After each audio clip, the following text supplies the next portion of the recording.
ओम गं गणपते नमः।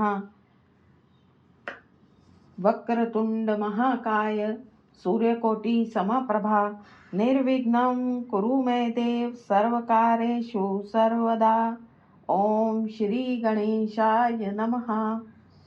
दोस्तों, आज मैं आप सबके लिए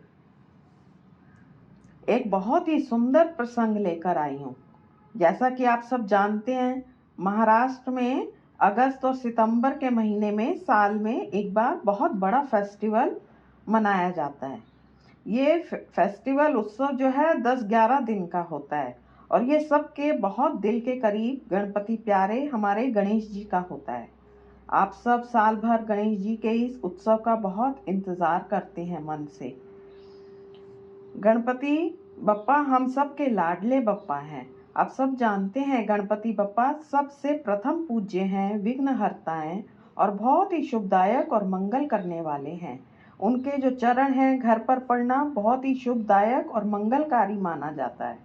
यहाँ घर घर में गणपति बप्पा विराजते हैं और उनका स्वागत खुशी हर्षोल्लास के साथ बड़ी ही धूमधाम से किया जाता है। हमारे घर पर भी 10 दिन के लिए बप्पा गणेश जी का आगमन होता है और वह विराजते हैं।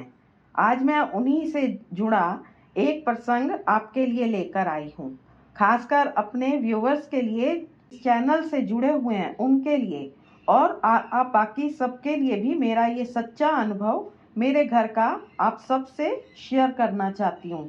गणपति जी उत्सव के दौरान का सच्चा अनुभव है, तो मैंने सोचा आप सबके साथ शेयर करना बनता है।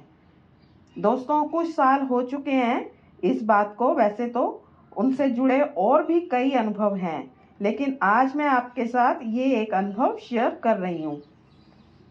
दोस्तों, मैंने गणपति जी के लिए गोल्ड की, सोने की एक चेन या आप माला भी कह सकते हैं, बनवाई थी।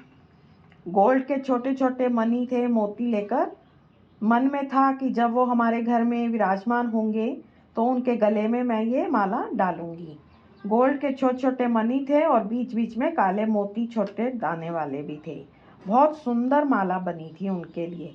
जब बप्पा हमारे घर में आए तो मैंने पहले उनको स्थापित किया, फिर उनके गले में वो माला डाली।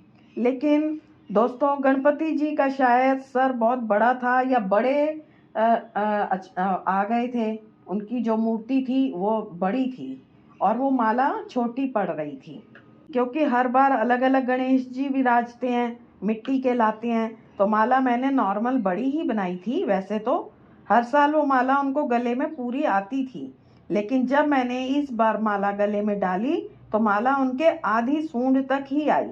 मैंने कोशिश की खींचकर शायद गले में अच्छे से आ जाए, पर माला आधे में ही अटक गई। मैंने कोशिश की लेकिन टूट ना जाए, इसीलिए मैंने माला को ऐसे ही छोड़ दिया और गणपति बप्पा पर ही छोड़ दिया कि वो ही जाने। अब मैंने तो मन से बनाई थी उनके लिए, लेकिन अब उनके ऊपर ही मैंने छोड़ दिया कि माला छोटी है। और हम लोगों ने आरती की, भोग लगाया और फिर अपने अपने काम में सब चले गए। मैं जब अपना सब काम निपटाकर थोड़ी देर लेट गई और शाम को दिया लगाने के लिए उठी तो क्या देखती हूँ कि वो माला जो उनके सूंड तक आ रही थी वो बहुत जोर लगाने पर भी गले में नहीं आ रही थी। वो एकदम लूज ढीली उनके गले में पड़ी हुई है। इस अनुभव के हमारे परिवार के साथ और भी कई लोग साक्षी हैं, जो रात को आरती के लिए आए और दिन में उन्होंने भी कोशिश किया था माला गले में डालने का। तब उन्होंने बोला कि माला छोटी पड़ गई है। ये अनुभव मेरे प्यारे गणेश जी का सच्चा अनुभव है, जो हमारे परिवार में हमारे साथ हुआ है, जो मैं आप सबके साथ भी दिल से शेयर कर रही हूँ। भगवान कोई भी हो, नाम अलग अलग हैं, अगर आप दिल से प्रेम से उनके साथ जुड़ते हैं तो वो आपको निराश नहीं करते और आप पर अपनी कृपा करते हैं। भगवान भाव व प्रेम के पाश में बंधते हैं। आप दिल से उनके लिए जो भी करते हैं वो उसे स्वीकार करते हैं और उनकी कृपा आपके ऊपर रहती है। ये अनुभव मैं कभी भी भूल नहीं सकती। और जो ये जानते हैं उन्होंने मुझसे कहा कि चेन छोटी हो गई थी और गणेश जी ने तुम्हें निराश नहीं किया, उन्होंने चेन बढ़ाकर तुम्हें दी है। ये गणेश जी की कृपा है। हम लोग तो संसारी हैं, हमें तो सिर्फ भाव आता है।